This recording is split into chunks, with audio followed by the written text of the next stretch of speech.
다른 사람은 우리나라 말로 하지만 저는 이제 음. 멋지게 음. 아르네시케라트코스 라티코 르티코 미찰리코베 막 이렇게 억양도 막 다 넣은 사람들이 저를 갖다가 말은 안 해도 속으로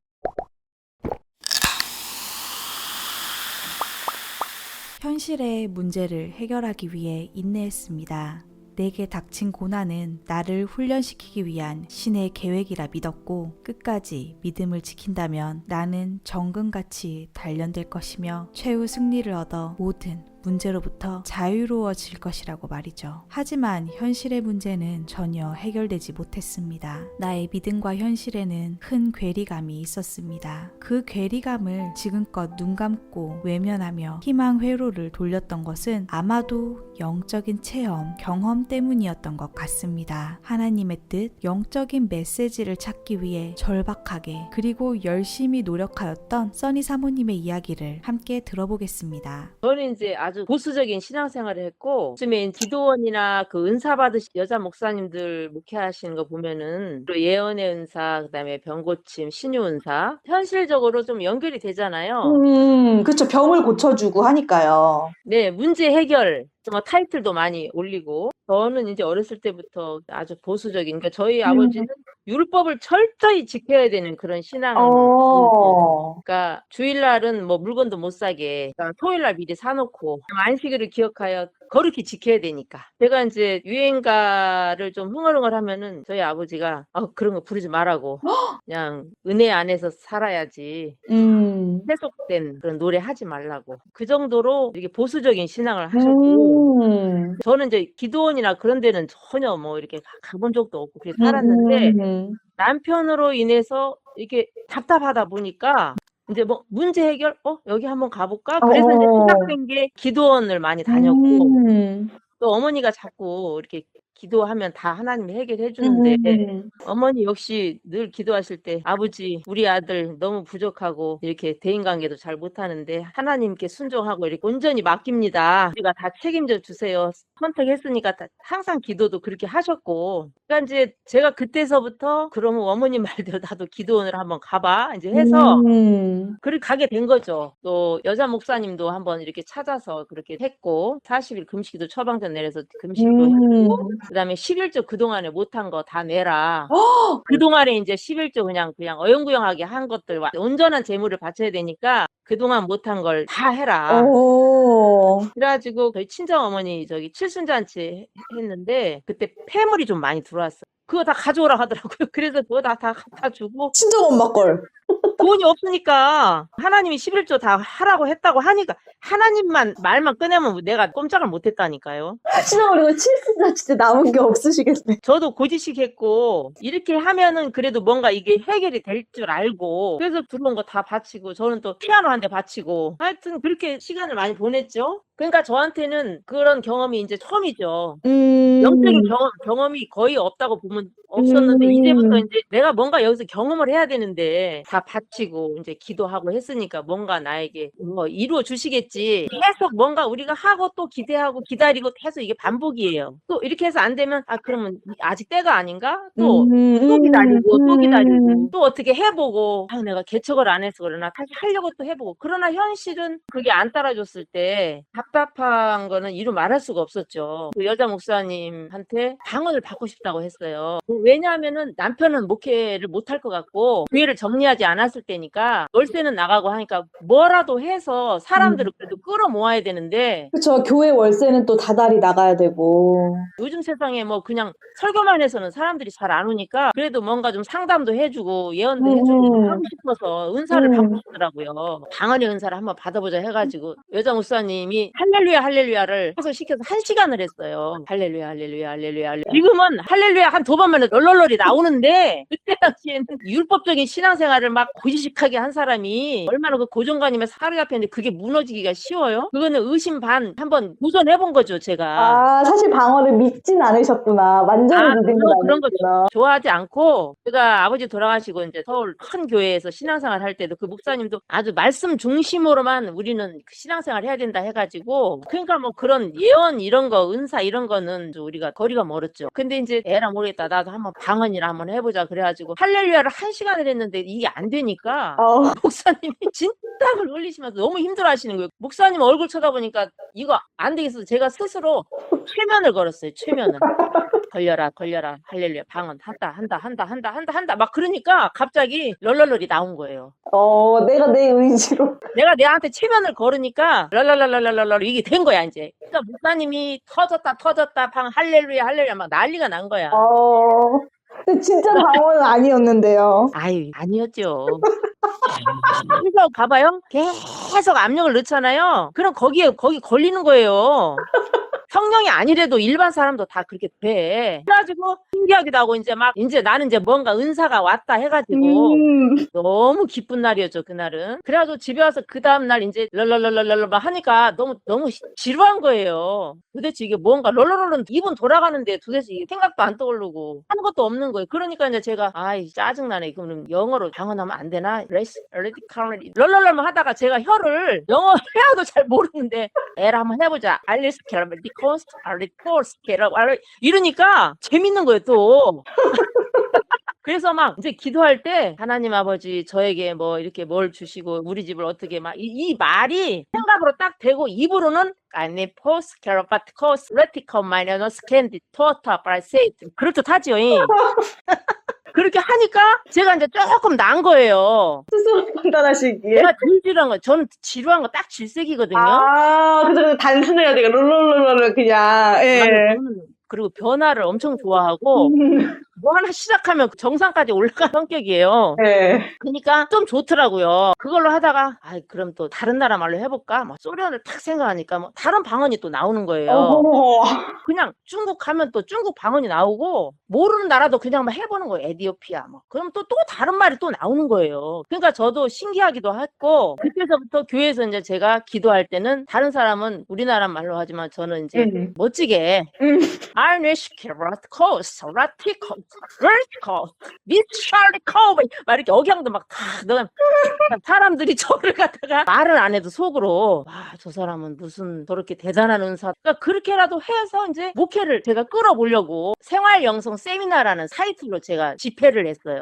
영성 세미나. 예. 생활 영성 세미나. 그러니까 성경 해석이 이게 아닌 것 같은데 이거는 우리를 훈련시키는 과정이구나. 우리가 뭐든지 훈련하라고 하는 그 하나님의 뜻이구나. 그러니까 어려움 당하는 거를 고난의 의미를 해결하려고 하지 말고 내가 그만큼 거기서 훈련하라. 그리고 이렇게 어렵다고 다 신학교 가는 게 아니고 생활 일상 우리가 하나님이 그걸 원하시지 신학교 가는 게 원하는 게 아니라 우리가 일상생활에서 훈련하는 걸 원하신데 이제 그 타이틀로 제가 세미나를 한 거예요. 그러니까 목회자들이 많이 왔어요. 어쨌든 이제 제 나름대로 이렇게 그 말씀을 전하고 마지막에 감사한 건 뭐 내잖아요. 제목들 다 써서 막 내잖아요. 사회하시는 목사님이 이제 다 이렇게 이름 불러주고 기도 제목 불러주고 해서 이제 그렇게 하잖아요. 그다음에 뭐 하겠어요? 이제 기도를 해야죠. 헌금을 놓고 제 손을 거기다 두 손을 딱 얹이고 이제 축복 기도를 해야 되잖아요. 그게 우리 통상적인 이게 관례잖아요. 그래서 됐죠. 하나님 아버지, 우리 이렇게 언약한 저희 성도들이 지금 주님께 귀한 예물을 드렸습니다. 이제 그 다음에 그 말을 또 방언으로 쫙 하는 거예요. 그렇게 하고 이제 그 다음에 음악이 이제 쫙 나오면 우리 통성기도 들어가잖아요. 그러면 이제 불 다 끄고 이제 음악이 쫙 나오면 이제 막 거기 오는 사람들은 거의 다 막 손 들고 발발발발 떨고 다 방언하고 뒤로 넘어가는 사람들이에요. 그런 사람들이 주로 와요. 그러면 이제 그 마이크 딱 들고 이제 가가지고 머리에다 손 얹이고 입에다 거품을 물고 막 방언을 하죠, 제가. 그러면 이제 막 이렇게 기도하다가 막 하고 막 뒤로 넘어가는 사람, 막 하는 사람 다 있죠.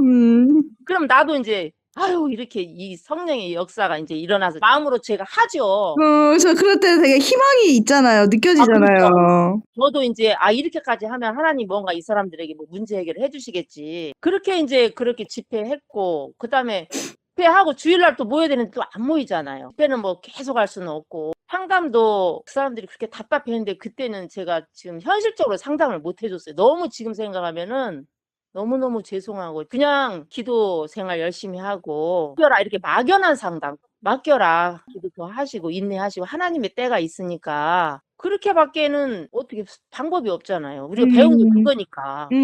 그쵸. 때를 기다리는 거, 인내하는 거. 믿음 생활하고 그렇다고 해서 내가 좌절하면 하나님이 더 실망하시니까 우리가 훈련을 해야 된다. 이런 가운데서도 끝까지 믿음을 지키냐 안 지키냐 그것도 테스트를 하신다 이제 이렇게 생각하니까 엉터리 그거 아이고 진짜 지금 생각하면은 정말 가슴이 아파요. 그렇게 이제 해서 결국은 교회가 부흥이 안 되고 하다 보니 교회를 아마 제가 이제 지금 넘겼잖아요.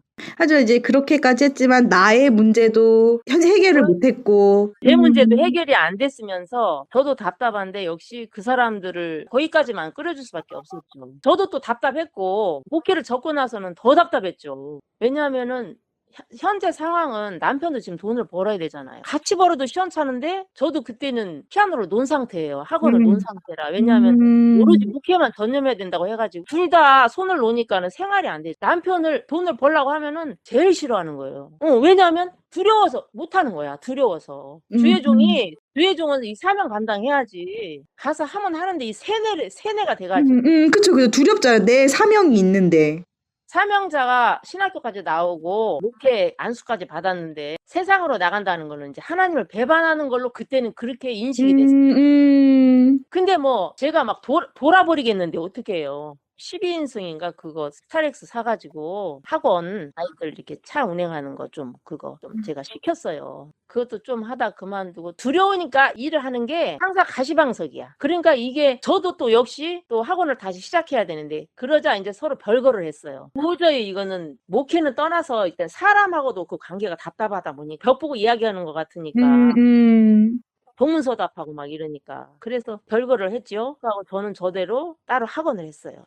그래도 여전히 문제는 해결 안 되고 답답하고 어려웠죠. 아이들도 삐뚤어지고 지금 생각하니까 진짜 이 목회자 자녀들이 되게 상처 많이 받아요. 오로지 그 일을 충성하면 나머지는 하나님이 책임진다 이게 또 있어요. 나머지는 책임져 준다. 그 말이 그래서 저는 나는 하려니까 하지도 못하게 그래서 하나님이 우리 애들은 저렇게 책임을 안 줘줬나. 내가 끝까지 하지 못해서. 안에 보니까 큰 교회 목사님 자녀들도 다 우울증도 많고 그게 이제 참 우리가 너무 잘못 생각하는 거예요. 부모의 사랑, 관심을 가지고 5살 때나 몇 살 때 다 형성이 된대요. 서로 교감하고 이렇게 관심 가져서 같이 웃어주고 감정을 헤아려주고 마음을 헤아려주고 대화하고 이렇게 사회생활을 할 수 있는 힘이 그때 길러진대요. 굉장히 중요한 나이인데 저 역시 목회 뭐 그런 것도 혼란과 답답함 속에서 아이들을 돌볼 겨를이 없었어요. 왜 이렇게 답답한가? 남편의 저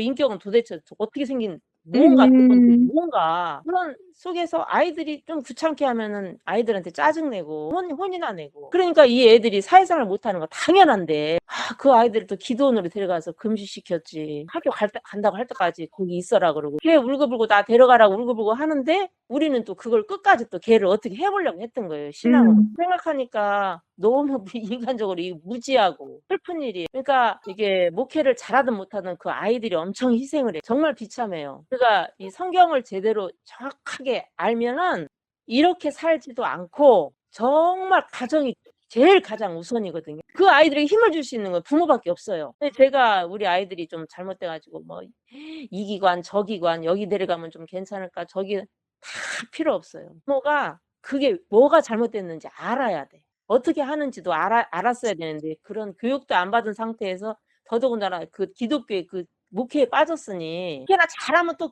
덜해요. 잘했으면 덜한데 우리처럼 이렇게 못했을 때는 그러면 그 하나님은 목회를 잘하고 저렇게 잘 나가는 큰 교회 뭐고 우리는 뭔가 그 앞뒤도 안 맞고 그게 너무 이해가 안 되고 제가 보따리 싸들고 전국으로 세미나를 안 다녀요. 그렇게 다녀도 답답한 건 여전하고 어디 세미나 한번 갔는데 마지막 날 찬송을 하더라고요. 근데 거기는 어떤 데였냐면 우리가 죄를 안 져야 되는데 그걸 끝까지 우리가 이겨야 생명의 성령의 법을 얻는다는 거예요. 철저히 율법의 종로로 사는 거죠. 그런데 마지막 날 목사님 축도하고 저도 모르게 눈물이 그렇게 나와요. 제 마음에는 이것도 아니다 그거예요. 그러니까 제 눈물인지 하나님의 눈물인지 그건 모르겠어요. 그렇게 많은 세미나를 다녀도 답답하면 여전히 풀리지 음, 않았죠. 지금 생각하면 지금이라도 그게 풀렸으니까 옛날 이야기 이렇게 할 수 있는 거죠. 이게 앞뒤가 맞는 얘기를 누가 해줘야 되는데 그래야 제 문제가 이게 이게 아니고 이거였구나 이게 돼야 되는데 순종이라는 거. 그다음에 주의종으로 사명자라는 거. 순종에 대해서 설교하시는데 뭐 다 달라요. 어쨌든 그냥 순종해야 된다는 그거예요. 나는 죽기 아니면 이제 여기서 까무러치기 이제 둘 중에 하나 선택을 해야 돼요. 이 답답함은 그냥 어설프게 가정이 뭐 이런 어려움 없이 목회 어설프게 하는 데는 이게 답답하진 않아요. 저같이.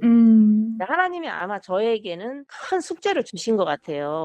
하나님께 충성하면 나머지는 책임져 주실 거라 믿었다. 하지만 남편은 변하지 않았고 아이들은 상처를 받았다.